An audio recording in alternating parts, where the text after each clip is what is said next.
एक गांव में दो बच्चे प्रिया और गिरी रहते थे जो अनाथ थे। क्योंकि माता पिता नहीं रहे इसलिए वे दोनों जंगल में लकड़ी काटने जाते थे और उन्हें बेचकर अपना जीवन यापन करते थे। इस तरह दिन बीत रहे थे। एक दिन दोनों जंगल जा रहे थे, तब गिरी ने अपनी बहन से कहा, दीदी, क्या आपको लकड़ी काटते समय चोट नहीं लगती? मेरे हाथ तो रोज ही इधर उधर कट जाते हैं और बहुत जलन करते हैं। मेरे हाथों का भी यही हाल है भाई। मेरे दोनों हाथ लाल हो गए और दर्द होता रहता है। तो गिरी दुखी होकर अपने माता पिता को याद करने लगा। अक्का, अगर हमारे माता पिता होते तो हम भी दूसरों की तरह स्कूल जाते ना। हम भी पढ़ते और इतना काम नहीं करना पड़ता। स्कूल जाते और बड़े आदमी ही बनते ना, और आराम से रहते हैं ना दीदी। हाँ भाई, माता पिता हमें मुसीबतों में छोड़कर हमेशा के लिए चले गए। पता नहीं हमारे अच्छे दिन कब आएंगे। वे बातें कर रहे थे और शाम तक लकड़ियों का ढेर बनाकर सिर पर उठाकर घर की ओर चल पड़े।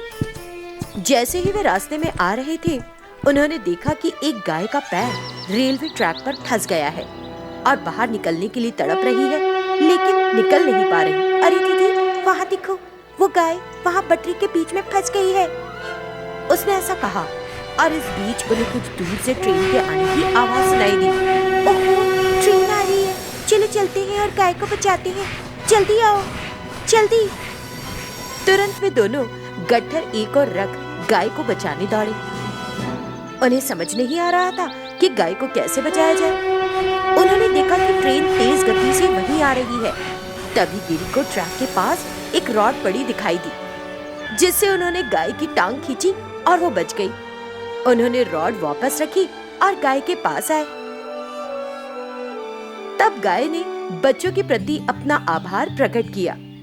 वो काफी देर तक प्यार से देखती रही और फिर कुछ यूं बोली, तुम दोनों ने मेरी जो मदद की है उसे मैं कभी नहीं भूल सकती, कभी भी नहीं। बहुत भले बच्चे हो।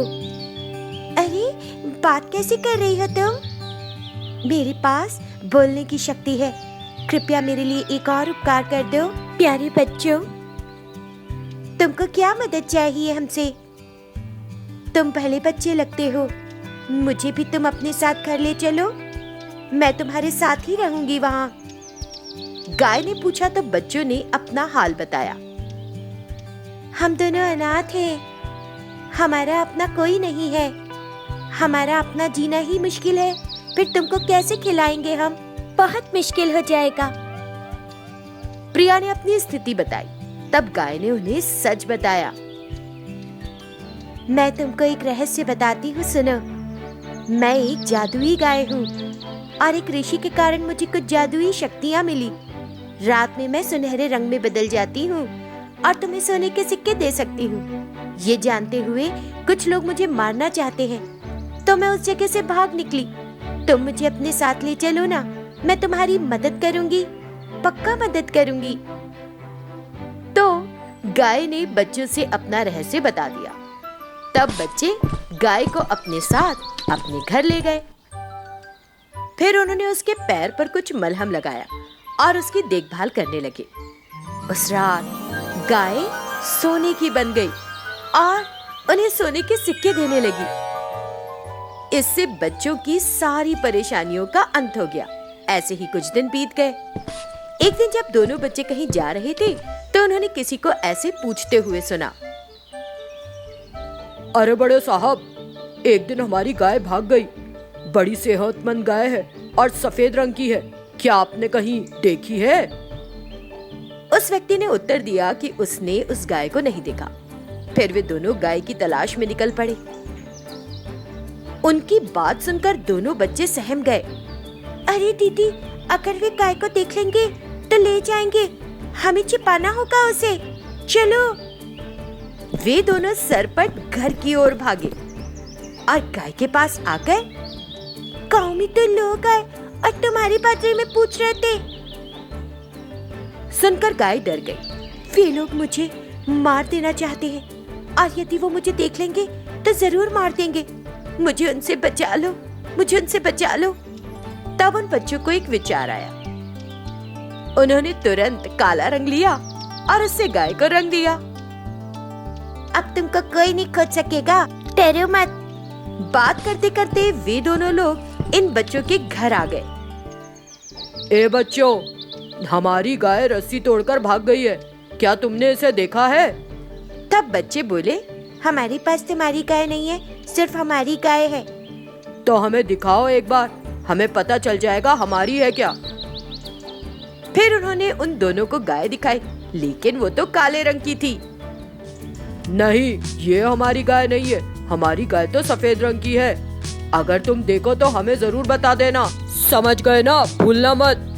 ये कहकर वो दोनों वहाँ से चले गए। उनके जाने के बाद गाय खुश होकर बोली, मैं तुम्हारी फिर से आभारी हूँ बच्चों, तुमने दूसरी बार मेरी जान बचाई है। ये कहकर गाय ने बच्चों का आभार प्रकट किया और तब से तीनों खुशी खुशी साथ में रहने लगे।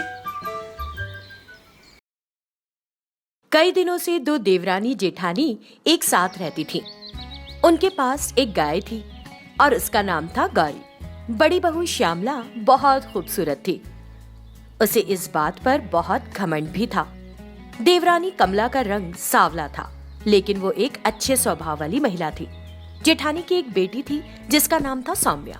देवरानी का एक बेटा था और उसका नाम था रामू। उन दोनों के पति ठेकेदारी का काम करते थे। बड़ी बहू बहुत खूबसूरत होने के कारण छोटी बहू से बुरी तरह से बात करती थी। वो जो भी काम करती थी उसकी तुलना उसके रंग से करती थी और हर बात के लिए उसका अपमान करने की कोशिश करती थी।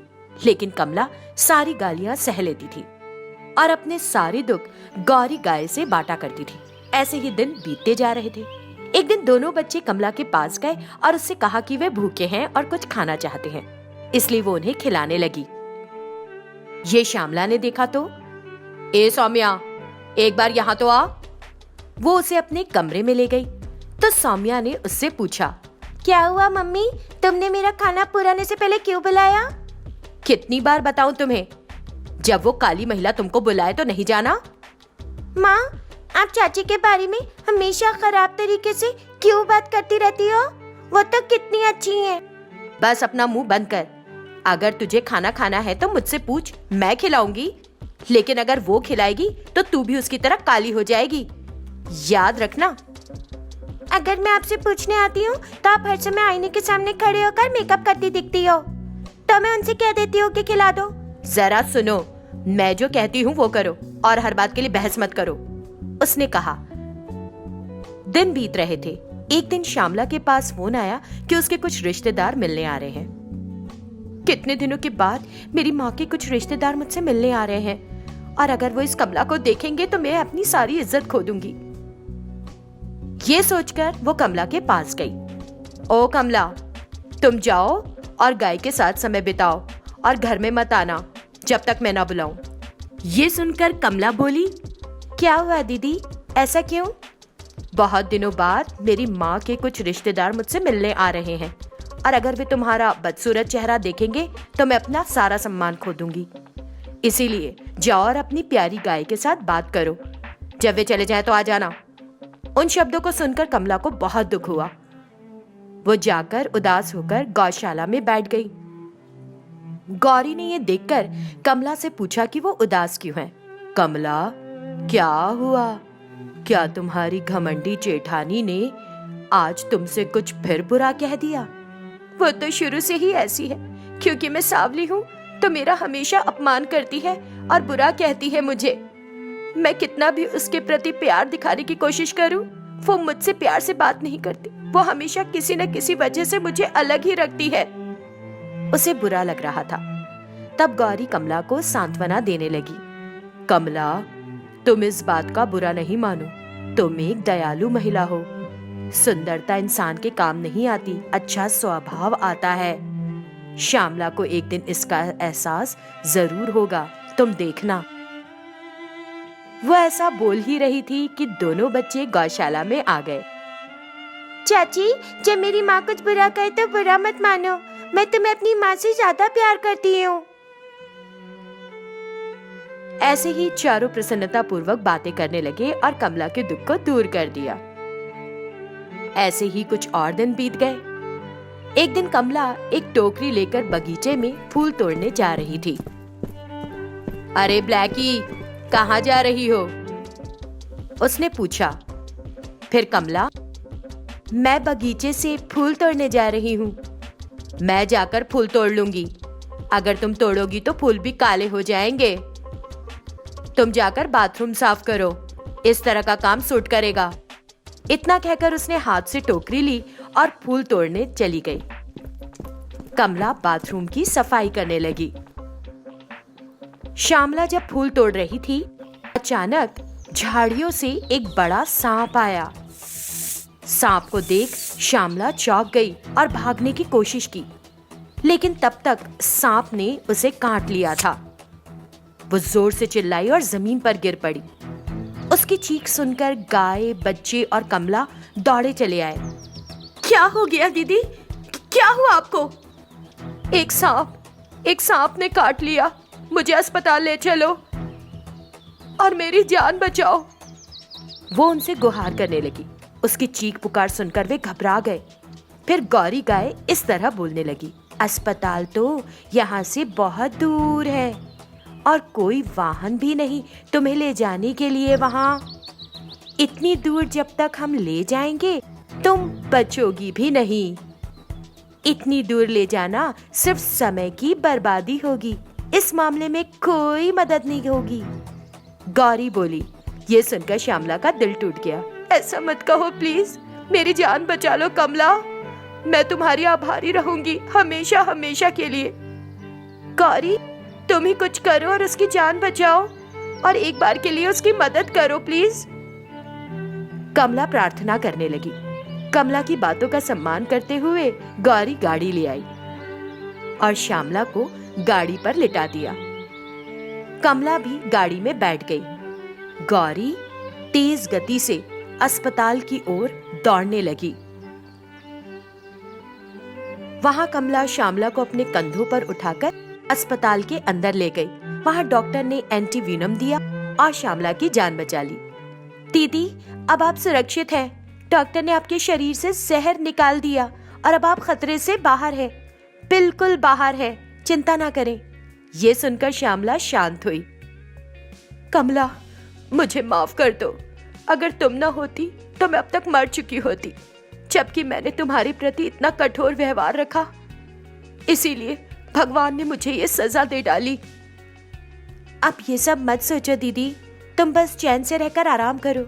मैं जाकर तुम्हारे लिए दवा लाकर देती हूँ और कुछ देर बाद हम घर चले जाएंगे। इतना कहकर वो वहां से चली गई। कुछ देर बाद वे घर वापस लौट गए। उस घटना के बाद से श्यामला पूरी तरह से बदल गई। उस दिन से उसने कमला को कभी बुरा भला नहीं कहा, बल्कि उसके हर काम में उसकी मदद करने लगी। उसमें ये बदलाव देखकर बच्चे और गौरी बड़े खुश हुए।